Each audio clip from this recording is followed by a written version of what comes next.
ఉండండి, ఒక్కరికి ఇస్తాను. అధ్యక్ష, నేను కూడా ఒక 280 గజాలు స్థలం కొన్నాను అధ్యక్ష, నా బిడ్డ పేరు మీద.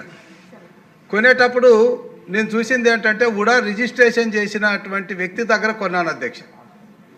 ఆయన ద్వారా కొన్నప్పుడు ఉడా రిజిస్ట్రేషన్ కదా అన్న ఒక నమ్మకంతోనే కొనడం జరిగింది అధ్యక్ష. అయితే దీని లోతుగా వెళితే అధికారులు ఎంత అనాలోచితంగా దీని మీద చర్యలు తీసుకున్నారన్నది అర్థమైంది అధ్యక్ష. అధ్యక్ష, వైఎస్ఆర్ గవర్నమెంట్లో రాజశేఖర రెడ్డి గారు ముఖ్యమంత్రి ఉండగా ప్రభుత్వానికి డబ్బులు అవసరమై రైతుల దగ్గర భూమి సేకరణ చేసి వేలాది కోట్ల రూపాయలు ప్రభుత్వం వాడుకున్నది. ఎవరి ద్వారా అయితే భూమి సేకరించిందో ఆ రైతులకి ఉడా లేఅవుట్లో ప్లాట్లు ఇచ్చింది అధ్యక్ష. ప్లాట్లు ఇస్తే వాళ్ళు వేరే వాళ్ళకి అమ్ముకున్నారు, వేరే వాళ్ళు ఇంకోరికి అమ్ముకున్నారు. అయితే అధ్యక్ష, ఇక్కడ అధికారులకు నేను ఒకటే అడుగుతున్నా అధ్యక్ష, అంటే మంత్రి ద్వారా సమాధానం చెప్పాల్సింది ఉంది అధ్యక్ష. భూమి సేకరణప్పుడు రైతులుగా ఉన్నారు, వాళ్ళకి ఉడా రిజిస్ట్రేషన్ చేసినప్పుడు రైతులుగా కనబడ్డారు.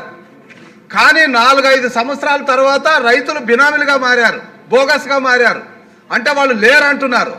ఇది ఎక్కడ అధ్యక్ష చూద్దాము? రెవెన్యూ చరిత్రలో ఇంత ఘోరం మేము కూడా కలెక్టర్గా చేశాం, కానీ ఇలాంటి పరిస్థితి లేదు అధ్యక్ష. వాళ్ళైతే చేతులు దులుపుకున్నారు, కోర్టుకు వెళ్తామంటున్నారు.